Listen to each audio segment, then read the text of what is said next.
సంబంధించిన శాఖ, వ్యవసాయ శాఖ, ఉద్యాన శాఖ, micro irrigation department, animal husbandry, ఈ వివిధ శాఖల నుంచి వచ్చిన ఉన్నతాధికారులందరికీ, బ్యాంకర్ సైడ్ నుంచి వచ్చిన మన కలీగ్స్ అందరికీ నమస్కారం. అంటే ఈ కొద్దిగా మనం ఇంటరాక్టివ్ గా మాట్లాడతాం. అంటే ఇలాంటి స్కీమ్స్ చాలా సారి లాంచ్ అవుతాయి, మీరు అందరూ కూడా ఇలాంటి చాలా కార్యక్రమాల్లో హాజరై ఉంటారు. కానీ ఈ స్కీమ్, ఈ పథకం ప్రభుత్వం ఎందుకు తీసుకువస్తుంది, దీనికి వెనుక ఉద్దేశం ఏంటి, అది మా ఇద్దరికి డీప్ గా అండర్స్టాండింగ్ దీని గురించి రావాలి. ఇప్పుడు ఇంతమంది అధికారులు ఇప్పటివరకు మాట్లాడారు. ఈ ఉత్పాదకత అనే ఏంటి అని ఎవరైనా రైతు సోదరులు నాకు చెప్పగలరా?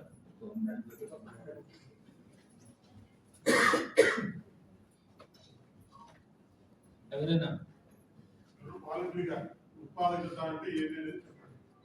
వ్యవసాయ ఉత్పాదకత అనే ఏంటి? ఇప్పటి వరకు మీరు అందరూ మీ జిల్లాధికారులు మాట్లాడారు, మీకు అంతా వివరించారు. దీని నుంచి మీరు ఏం అర్థం చేసుకున్నారు? ఎవరైనా? టెస్ట్ కాదు, జనరల్ మీకు ఉన్న అభిప్రాయం పంచండి.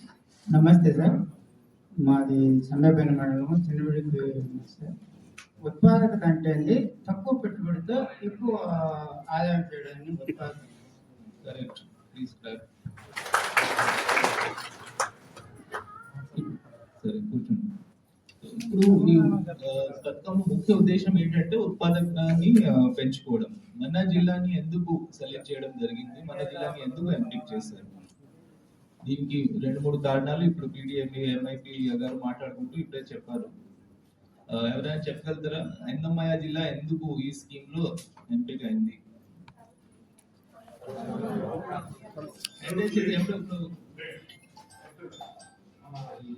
జిల్లా అనేది కడప బయటకు కాబట్టి 100 డిస్ట్రిక్ట్స్ లో ఇది ఒక బ్యాక్వర్డ్ డిస్ట్రిక్ట్.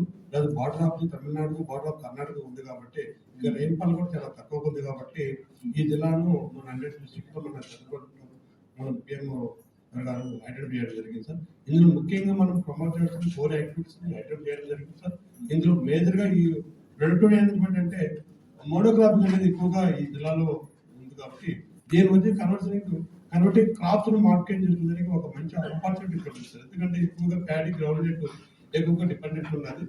ప్లస్ ఈ ప్యాడీ తగ్గించేసి మేజర్ గా మనం ప్యాడీ అనేది రెయిన్ఫాల్ కింద వేస్తారు. రెయిన్ఫాల్ లో అప్ టు అది అన్ని విధంగా వస్తుంది కాబట్టి ఆ పంటనంతా అదర్ క్రాప్ కన్వర్టెడ్ గా మనము హార్స్ క్రాప్ అయితేనేమి, తర్వాత ఆల్టర్నేటివ్ క్రాప్స్ మనం కంటిన్యూస్ క్రాప్స్ ఏదైనా సీజన్ పెట్టి క్లైమేట్ రెసిలెంట్ క్రాప్స్ మనం ప్రమోట్ చేయడానికి ఎక్కువగా అవకాశం ఉంది సార్. అందుకోసం ఈ జిల్లాను ఐడెంటిఫై చేస్తాం. సరే, దాదాపు అన్ని పాయింట్స్ కవర్ చేశారు, అన్ని అంశాలు కవర్ చేశారు. ముఖ్యంగా ఒకటి, ఈ పథకం ద్వారా, ఈ ధనాన్ని యోజన ద్వారా కేంద్ర ప్రభుత్వం, రాష్ట్ర ప్రభుత్వం అందరూ కలిసి ఏం ఉద్దేశంతో పని చేయాలి?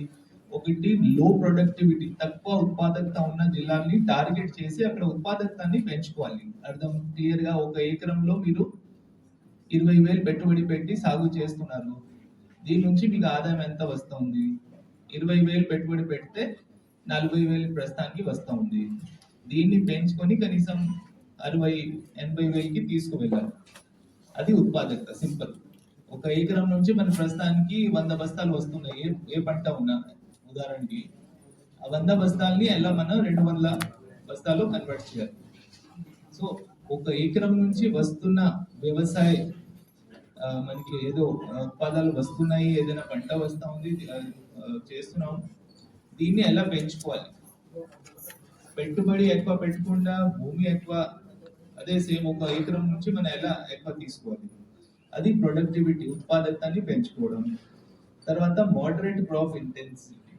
మన జిల్లా మీరు చూస్తే 17 దాదాపు 17 lakh acres, 17 lakh land parcels ఉన్నాయి. 17 లక్ష ల్యాండ్ పార్సల్స్ లేకపోతే భూములు ఉన్నాయి పొలాలకు సంబంధించిన. వీటిలో ఈసారి మీరు చూస్తే దాదాపు 15% మాత్రమే సాగు చేయడం జరిగింది. అందుకు వర్షాలు చాలా తక్కువ పడ్డాయి. జూలై, ఆగస్టు అసలు వర్షాలు లేవు. సెప్టెంబర్ మంత్ లో సడన్ గా ఎక్కువ పడింది, మళ్ళీ ఇప్పుడు అక్టోబర్ లో అప్పుడప్పుడు కొంచెం పడుతా ఉంది, కానీ ఎక్కువ పడట్లేదు. ఈ కారణాల వల్ల దాదాపు జిల్లాలో ఉన్న మొత్తం భూమి ఖాళీగా ఉంది. అన్నింటిలో ఇంచు బై ఇంచు మనం సాగు చేస్తే ఈ జిల్లాలో ఇన్కమ్ చాలా పెరుగుతుంది. ఇంకా వేలాది కోట్ల రూపాయలు మనం ఇక్కడ నుంచి ఈ రైతు సోదరులు అందరూ సంపాదించవచ్చు. కానీ ఈ రకరకాల కారణాల వల్ల ఇరిగేషన్ ఫెసిలిటీ లేక, నీటి సదుపాయం లేక భూమిలో సాగు చేయలేకపోతున్నారు. దీన్ని ఏ విధంగా పెంచుకోవాలి, అది ఈ స్కీమ్ లో సెకండ్. క్రాప్ ఇంటెన్సిటీ పెంచుకోవాలి. ఇప్పుడు ఇదే గోదావరి జిల్లా అయితే సంవత్సరానికి 2-3 క్రాప్స్ తీస్తారు, 3 పంటలు వాళ్ళు తీస్తారు. మన దగ్గర ఒకటి చేయడం కూడా కష్టం అవుతుంది. ఆ పరిస్థితిని ఎలా మార్చాలి, దీనికి ఆ స్కీమ్ లో ఈ ధనాన్ని యోజనలో మన అందులో ఒక ప్లాన్ తయారు చేసి ముందుకు వెళ్ళాలి. తర్వాత below average credit access, bank నుంచి పొలం, వ్యవసాయ కానీ ఇతర యాక్టివిటీస్, ఇలాంటి వేరే యాక్టివిటీస్ లైక్ ఈ పాడి పశువులు, ఇలాంటి యాక్టివిటీస్ కి, మైక్రో ఇరిగేషన్ కి బ్యాంక్ నుంచి లోన్ ఇవ్వడం. దీనికి స్కీమ్ ఉంది. ప్రతి సంవత్సరం ప్రతి బ్యాంకర్ వాళ్ళు మొత్తం 100 రూపాయలు లోన్ ఇస్తే దీనిలో 20 రూపాయలు ఖచ్చితంగా ఈ యాక్టివిటీస్ కి ఇవ్వాల్సిందే. అది సెంట్రల్ గవర్నమెంట్ రూల్. కానీ ఈ జిల్లా చూస్తే ఇక్కడ ఉన్న ఎంతమంది రైతులు ఉన్నారు, అదే గోదావరి జిల్లాతో పోలిస్తే అక్కడ వాళ్ళు తీసుకున్న లోన్ కూడా ఎక్కువ. అంటే బ్యాంకర్స్ అందిస్తున్న ఫెసిలిటీస్ ని గోదావరి జిల్లాలో ఉన్న రైతులు ఎక్కువ దీని నుంచి లబ్ధి పొందుతున్నారు. మనకే కూడా సేమ్ రూల్ ఉన్నా, సేమ్ బ్యాంక్స్ ఉన్నా, దాని నుంచి రావాల్సిన బెనిఫిట్, దాని నుంచి రావాల్సిన లబ్ధి రైతులకి చేరట్లేదు. దీన్ని ఏ విధంగా మార్చుకోవాలి, ఫార్మర్స్ ని కూడా, రైతులు అందరినీ కూడా మేము మోటివేట్ చేసి వీళ్ళకి ఉన్న ఇప్పుడు ఏపీఎంఐపి ఉంది, ఆ మైక్రో ఇరిగేషన్ లో మీకు బెనిఫిషియరీ కాంట్రిబ్యూషన్ కూడా కట్టడానికి ఇబ్బంది ఉంటే బ్యాంక్ నుంచి లోన్ తీసుకుని కట్టుకోవచ్చు. మళ్ళీ మీ మామిడి తోట కానీ, ఈ పపాయ, ఈ ఆర్టి తోట రెడీ అయినప్పుడు మీకు ఇంకా మళ్ళీ కట్టండి.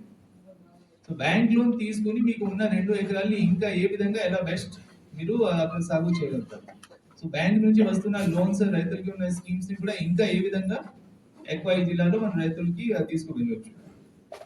సో ఈ 3 కీ పిల్లర్స్ ఉన్నాయి ఈ స్కీమ్ లో. ఈ 3 పిల్లర్స్, ఈ స్కీమ్ ఈ 3 పిల్లర్స్ మీద ఆధారపడి ఉంటుంది. దీనికి ముఖ్య ఉద్దేశాలు ఇప్పుడు ఇవన్నీ ఎలా సాధిస్తాము,